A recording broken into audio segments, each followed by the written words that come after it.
जय हिंद, नमस्कार फ्रेंड। ज्योति क्लासेस में आप सभी का एक बार फिर से स्वागत है। हेलो दोस्तों, कैसे हैं आप सभी? आई होप आप सभी बहुत ही अच्छे होंगे, स्वस्थ होंगे, स्टडी अपनी कंटिन्यू कर रहे होंगे।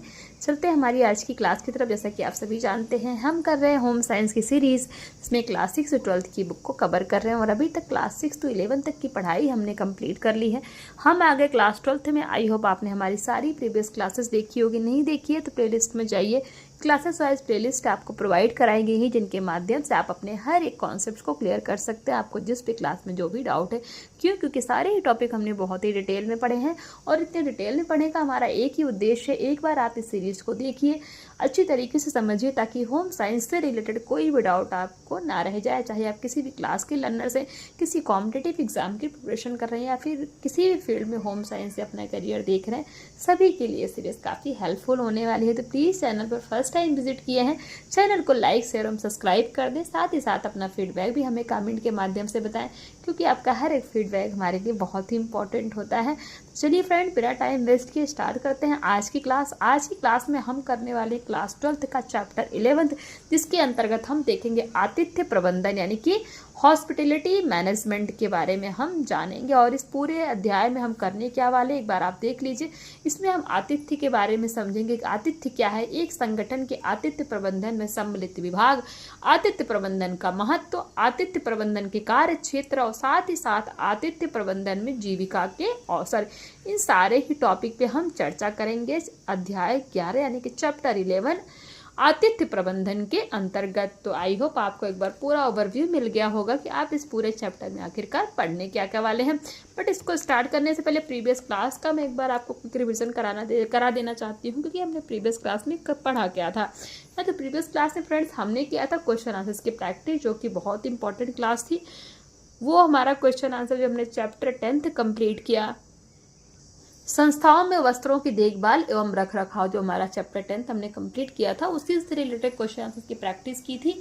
आई होप आपने उस क्लास को देखा होगा, बहुत ही इंपॉर्टेंट है। नहीं देखा है तो प्लेलिस्ट में जाइए, इजीली आपको वहां से क्लास मिल जाएगी, जिनके माध्यम से आप अपने हर एक कॉन्सेप्ट को क्लियर कर सकते हैं।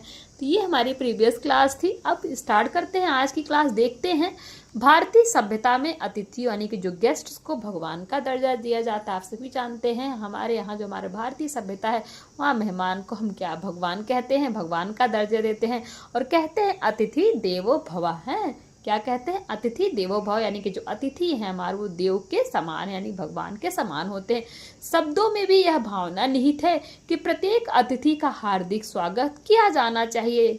अतिथि मतलब जो हमारे यहाँ मेहमान आते हैं, जो गेस्ट आते हैं, तो उनके बारे में हम बात कर रहे हैं ना। तो देखते हैं, एवं उसकी सर्वोत्तम देखभाल एवं सेवा की जानी चाहिए। प्राचीन समय में, प्राचीन यानी कि पहले के समय में व्यक्ति प्रायः अपने संबंधियों या मित्रों के पास या धर्मशाला में ठहरते थे, परंतु आधुनिक समय में देश और विभिन्न देशों के मध्य बढ़ते हुए व्यापार व वाणिज्य ने सत्कार को भुगतान सेवाओं यानी कि पेड सर्विस की व्यवस्था के रूप में आवश्यक बना दिया है, जिसके कारण आतिथ्य प्रबंधन तीव्र गति से विकसित हो रहा है।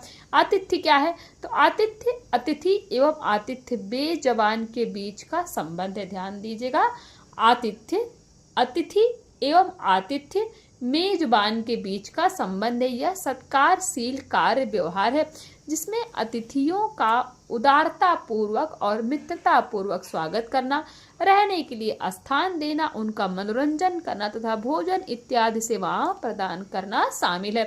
मूल रूप से यह रहने के लिए स्थान, भोजन, मनोरंजन व स्नेह को सुगम बनाने के लिए अन्य सुविधाएं प्रदान करने से संबंध यानी कि रिलेशन रखता है, संबंध रखता है। विभिन्न प्रकार के प्रतिष्ठान आतिथ्य सेवाएं प्रदान करते हैं, जैसे कि होटल व्यापारिक प्रतिष्ठान के रूप में होटल अतिथियों को आवास, भोजन एवं अन्य सेवाएं प्रदान करते हैं। मोटल क्या है? यह होटल जैसी ही सुविधाएं प्रदान करता है। कौन? मोटल है।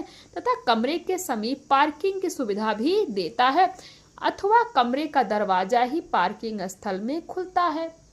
एक ऐसा होटल जो होटल के साथ साथ पार्किंग की भी सुविधा प्रदान कराता है, और साथ ही जो होटल का जो रूम होता है जो आपने ले रखा है, उसकी पार्किंग का दरवाजा भी, पार्किंग की तरफ आपका दरवाजा खुलता है, उसको हम क्या कहते हैं? मोटल कहते हैं। तो होटल और मोटल आपको समझ में आ गया।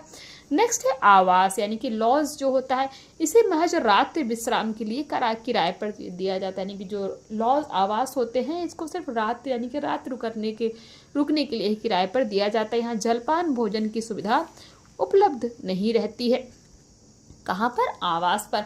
नेक्स्ट है सैरगाह यानी कि रिसोर्ट जो होते हैं, तो सैरगाह पर्यटक केंद्रों यानी कि टूरिस्ट लोकेशन पर बनाए हुए होते हैं। क्या?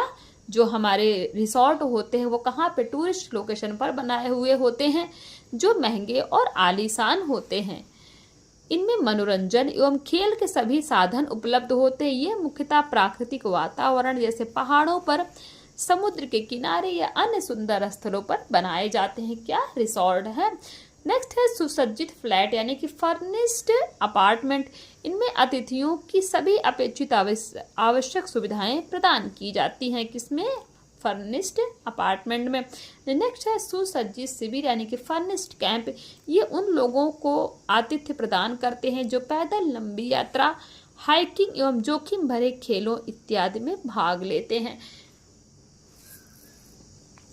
इसके अतिरिक्त आतिथ्य सेवाएं सम्मेलनों, सभाओं एवं विवाह पार्टियों, थीम पार्क यानी कि प्रकरण उद्यान, समुद्री पर्यटन यानी कि क्रूज, मनोरंजन पार्क जैसे अन्य अवसरों तथा अतिथि गृह अस्पताल द्वारा प्रदान की जाने वाली सेवाओं का अभिन्न अंग है। आतिथ्य सेवाएं छात्रावासों द्वारा भी प्रदान की जाती हैं। आतिथ्य प्रबंधन के मूल सिद्धांत सभी लोगों के लिए लागू होते हैं। तो ये देखिए आतिथ्य उद्योगों के विभाग क्षेत्र आप देख सकते हैं। इसके अंतर्गत क्या है? आतिथ्य उद्योग के अंतर्गत पर्यटन, आतिथ्य सत्कार तथा मनोरंजन है, बैठकें तथा घटनाएं, भोजन तथा पेय सेवा और आवास या प्रमुख कार्यकलाप, ये सभी किसके अंतर्गत आते हैं? आतिथ्य उद्योग के विभाग क्षेत्र के अंतर्गत। आई होप आपको ये समझ में आया होगा। नेक्स्ट हमारा टॉपिक है अतिथि चक्र। भिन्न भिन्न विभागों को अच्छी प्रकार से समझने के लिए अतिथि चक्र यानी कि गेस्ट साइकिल की संकल्पना को समझना आवश्यक है। अतिथि चक्र होटल में अतिथियों के पहुंचने के पहले ही प्रारंभ हो जाता है, जिसमें 4 अवस्थाएं होती हैं जो निम्न प्रकार है। ध्यान दीजिएगा, अतिथि चक्र हम पढ़ रहे हैं यानी कि गेस्ट साइकिल। तो जब भी कोई मेहमान आने वाला होता है, कोई गेस्ट आने वाला होता है, उसके आने से पहले ही ये 4 प्रक्रियाएं शुरू हो जाती हैं, प्रारंभ हो जाती। पहला है आगमन पूर्व अवस्था यानी कि प्री अराइवल स्टेज। इस अवस्था में किए जाने वाले क्रियाकलाप निम्न है। पहला, अतिथि के लिए दर उद्योग करना अर्थात कमरे के किराए को बताना है। दूसरा, इसके पश्चात केंद्रीय आरक्षण पद्धति या आरक्षण विभाग द्वारा कमरा आरक्षित करना। भाई सीधी सी बात है, जब भी कोई कहीं जाता है, कहीं रुकने के लिए जाता है, कोई गेस्ट आता है, तो क्या पहले जब भी रूम बुक करेगा तो क्या करेगा? जिस भी रूम को बुक करेगा तो वहाँ का वो किराया पूछेगा है। अगर किराया उसके अनुरूप है तो कमरे को बुक कर लेगा। दूसरा, आगमन अवस्था यानी कि अराइवल स्टेज।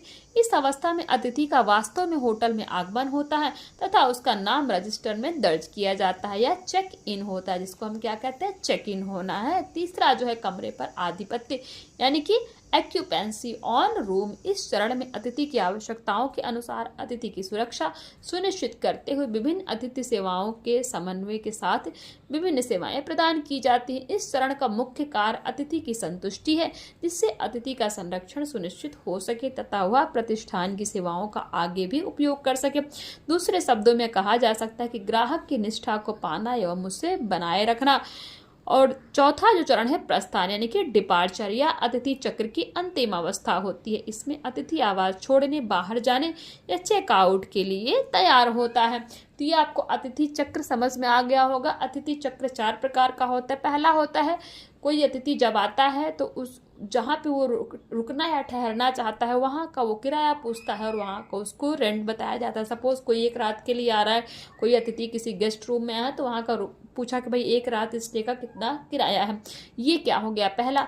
दूसरा, अगर किराया उसके अकॉर्डिंग है, उसको समझ में आ रहा है, तो वो क्या करेगा? रूम को बुक कर देगा। ये दूसरा हो गया। आगमन पूर्व अवस्था में ये 2 स्टेप अपनाए जाते हैं। जो दूसरा है आगमन अवस्था, जब ये दोनों स्टेप अपनाकर कमरे का किराया पूछा और कमरा बुक कर लिया, देन वो क्या करता है? आगमन करता है यानी कि अतिथि पहुंचता है। और तीसरे में क्या है? इसमें वो जो है कमरे को भाई कमरे को प्रयोग करने लगता है, उसमें उसके अनुसार जो उसको सेवाएं चाहिए होती हैं, जो उसको चाहिए वो उसको प्रोवाइड कराया जाता है, जिससे कि जो भी आया है गेस्ट रूम में रुकने उसको संतुष्टि प्राप्त हो सके। और जो चौथा जो चरण है यानी कि प्रस्थान, वो अपना काम करके है वो क्या करता है, वो वहाँ से निकल जाता है। जितनी देर के लिए वो रूम को बुक किया होता है उसका टाइम पीरियड कंप्लीट होने के बाद वहाँ से निकल यानी कि चेकआउट कर देता है। तो 4 तरह के अतिथि चक्र हैं। आई होप ये आपको अच्छी तरीके से भली भांति समझ में आए होंगे। बहुत ही इंपॉर्टेंट है, सभी को पता होना चाहिए, सभी एग्जाम के लिए बहुत ही इंपॉर्टेंट है। तो ये आप समझ गए होंगे अतिथि चक्र। अब देखते हैं प्रस्थान करते समय निम्न क्रियाकलाप किए जाते हैं। पहला, अतिथि द्वारा बिल भुगतान, बिल स्टेटमेंट और भुगतान की रसीद अतिथि को देना। यानी कि जब अतिथि क्या करने लगता है, जाने लगता है, तो उस समय क्या किया जाता है, बिल स्टेटमेंट यानी कि बिल का भुगतान किया जाता है। फिर कमरे की चाबियां वापस लेना, भाई अतिथि जा रहा है तो उसे चाबियां तो वापस लेनी है। तीसरा है अतिथि संबंधी सारी जानकारी होटल के रिकॉर्ड में रखना कि कौन था, कहाँ से आया था, इसका नाम क्या था, कितने बजे आया था, वो कितने बजे गया था, ये सारी जो मेन डिटेल होती हैं सभी की जानकारी होटल रिकॉर्ड में रखी जाती है, जिसमें अतिथि द्वारा होटल की सेवाओं के बारे में दी गई प्रतिपुष्टि यानी फीडबैक को भी सम्मिलित किया जाता है। फीडबैक मतलब जैसा कि जो भी आया रुकने के लिए किसी होटल में, वहाँ पे उसको सारी सेवाएं प्रोवाइड कराएगी, रुका और जाने लगा, फिर वो अपना फीडबैक भी देता है कि हाँ मुझे यहाँ रुक के अच्छा लगा, मुझे जो चाहिए था सारी फैसिलिटी यहाँ प्रोवाइड कराई गई है, या फिर यहाँ की ये जो सुविधा थी वो मुझे अच्छी नहीं लगी, यहाँ की सर्विस अच्छी थी, या जो भी उसका मतलब उस होटल के जो उसका रिव्यू होता है वो फीडबैक के माध्यम से देता है ना। नेक्स्ट जो लास्ट होता है धन्यवाद पत्र यानी कि थैंक यू लेटर है, यानी कि उनको थैंक यू कहते हैं। तो ये हमने देख लिया अतिथि चक्र की अवस्थाएं। पहला देखा आगमन पूर्व, दूसरा आगमन, तीसरा कमरे पर आधिपत्य और चौथा प्रस्थान। इसके माध्यम से आप बहुत ही अच्छी तरीके से समझ गए होंगे अतिथि चक्र की अवस्थाएं। बहुत इंपॉर्टेंट था फ्रेंड्स, आई होप आपको समझ में आया होगा। नेक्स्ट है हमारा टॉपिक है एक संगठन के आतिथ्य प्रबंधन में सम्मिलित विभाग। तो एक संगठन के आतिथ्य प्रबंधन में विभिन्न विभाग सम्मिलित किए जाते हैं। पहला प्रमुख कार्यालय, दूसरा गृह व्यवस्था विभाग, तीसरा है खाद्य एवं पेय पदार्थ विभाग और चौथा है सहायक सेवा विभाग है। तो 4 तरह के विभाग एक संगठन के आतिथ्य प्रबंधन में सम्मिलित किए जाते हैं। अब इन सभी को हम फ्रेंड्स एक एक करके डिटेल में पढ़ेंगे, बट कब पढ़ेंगे, हमारी नेक्स्ट क्लास में। आज की क्लास को यहीं तक करते हैं। आई होप जितना भी हमने पढ़ा आपको समझ में आया होगा। आज की क्लास में हमने क्या क्या पढ़ा एक बार आपको फटाफट रिविजन करा देती हूँ। तो आज की क्लास में हमने देखा आतिथ्य प्रबंधन यानी कि हॉस्पिटैलिटी मैनेजमेंट के बारे में, जिसमें हमने आतिथ्य जाना कि आतिथ्य क्या होता है और विभिन्न प्रकार के प्रतिष्ठान आतिथ्य सेवाएं प्रदान करते हैं। कैसे होटल क्या है, मोटल क्या है, आवास से आप क्या समझते हैं, सैर यानी कि रिसोर्ट क्या होता है, सुसज्जित फ्लैट यानी कि फर्निश्ड अपार्टमेंट और फर्निश्ड कैंप के बारे में हमने जाना।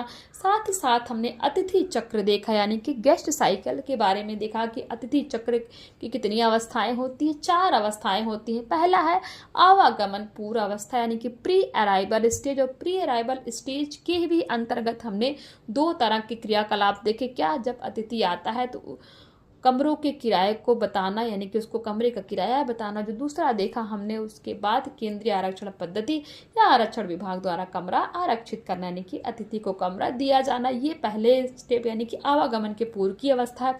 दूसरा हमने देखा आवागमन अवस्था अराइवल स्टेज यानी कि जो अतिथि है वो होटल में पहुंच गया है। तीसरा है कमरे पर आधिपत्य है, एक्यूपेंसी ऑफ रूम। चौथा जो हमने देखा प्रस्थान यानी कि डिपार्चर यानी कि अतिथि जब जाने लगता है। तो ये देख लीजिए प्रस्थान करते समय निम्न प्रकार क्रियाकलाप किए जाते। कौन कौन से प्रस्थान के जब भी कोई अतिथि गेस्ट रूम छोड़ के जाने लगता है तो कौन कौन सी क्रियाकलाप अपनाए जाते हैं, वो क्या क्या करता है, उन सभी के बारे में अतिथि चक्र की अवस्थाएं इसके माध्यम से आप और अच्छे समझ गए होंगे। तो ये सारी चीज़ें हमने आज की क्लास में डिस्कस की। आई होप आज की क्लास आपको समझ में आई होगी।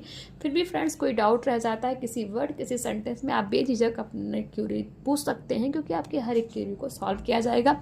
तो मिलते हैं हमारी नेक्स्ट क्लास में, तब तक के लिए जय हिंद।